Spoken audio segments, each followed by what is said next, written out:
श्री शिवाय नमस्तुभ्यम हर हर महादेव। दोस्तों, आप सभी का स्वागत है अपने YouTube चैनल पर।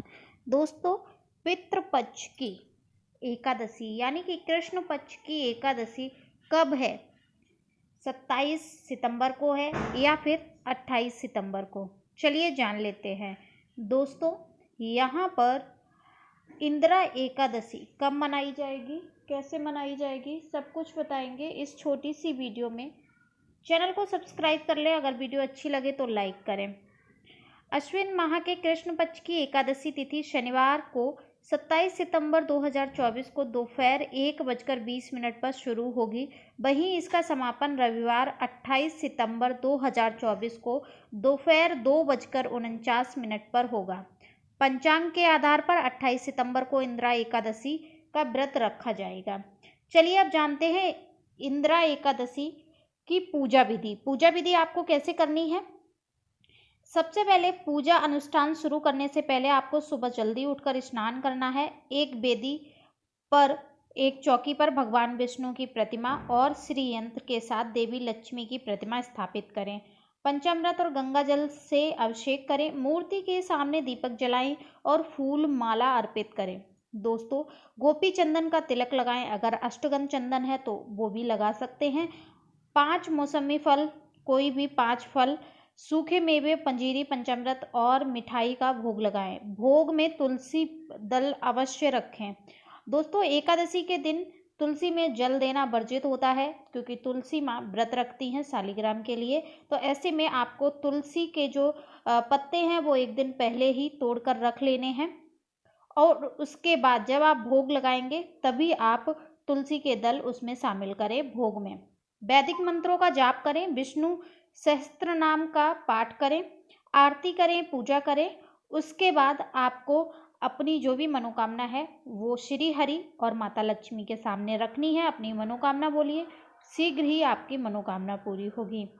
दोस्तों, एकादशी व्रत रखने से क्या होता है और कौन सी गलतियां ना करें जिससे कि आपका व्रत खंडित ना हो, चलिए ये भी जान लेते हैं इस छोटी सी वीडियो में। दोस्तों, ये जो व्रत है, ये जो एकादशी है वो पितरों में है, मतलब पितृकाल में है, पितृपक्ष में है।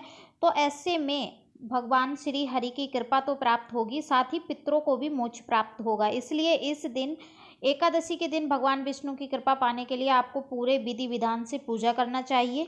इंदिरा एकादशी का जो भी पूजन होता है वो आपको करना है। ठीक है, आपको बता दिया गया है 28 सितंबर को व्रत रखा जाएगा। शुभ मुहूर्त है जो पूजा के लिए सबसे उत्तम मुहूर्त है 28 सितंबर को शुभ चौघड़िया सुबह 7:42 से 9:12 तक। फिर से नोट कर लीजिए, 7:42 से 9:12 तक। शाम के समय अमृत चौघड़िया है जो वो 3:11 से 4:40 तक है। इस समय आप पूजा अर्चना कीजिए, बहुत ही लाभकारी होगा और श्री हरि आपकी मनोकामना पूरी करेंगे। इंदिरा एकादशी का महत्व बहुत अधिक होता है, क्योंकि इस व्रत को करने से आपके पितरों को मोक्ष प्राप्त होती है और वह बैकुंठ धाम को जाते हैं। साथ ही इस व्रत के प्रभाव से खुद के लिए भी स्वर्ग लोक के द्वार खुलते हैं। दोस्तों, एकादशी के दिन आपको कौन कौन सी चीज़ें नहीं करनी है, चलिए जान लेते हैं। पद्म पुराण में वर्णित विधि के अनुसार इंदिरा एकादशी का व्रत रखने से पहले 10वीं तिथि के दिन आपको पितरों का श्राद्ध करें। अगर आप करते हैं तो 10वीं तिथि में ब्राह्मण, गौग्रास, कौवे को, कुत्ते को, इन सभी को भोजन कराएं। साथ ही इस दिन किसी की भी चुगली आदि ना करें। 10वीं तिथि में रात के समय भूमि पर शयन करें। अगले दिन आपको यानी कि एकादशी के दिन व्रत संकल्प लें। इसके बाद स्नान आदि करके आपको जैसी पूजा विधि बताई है उस प्रकार से आपको पूजा करनी है। यहाँ पर आप एक चीज़ का ध्यान रखें कि आपको ब्रह्मचर्य का पालन करना है। हो सके तो अगर आपके नज़दीकी श्री हरि का मंदिर हो तो वहाँ जाकर आप जरूर से दर्शन करें। तुलसी में जल ना चढ़ाएं, हो सके तो पीले वस्त्र धारण करें, और साथ ही साथ पीला भोजन, कोई भी पीला भोजन जैसे कि चने की दाल या फिर कोई भी पीला भोजन बनाएं, जिससे कि आपको श्री हरि की कृपा प्राप्त हो। दोस्तों, यहाँ पर आपको अपने पितरों के लिए 1 लोटा जल पीपल के पेड़ पर जरूर चढ़ाना है, जिससे कि आपके पितरों को मोक्ष मिले, साथ ही साथ वो खुश होकर आपको आशीर्वाद दें। जानकारी कैसी लगी कमेंट सेक्शन में ज़रूर बताएं। मिलते हैं किसी विशेष वीडियो के साथ, तब तक के लिए राधे राधे।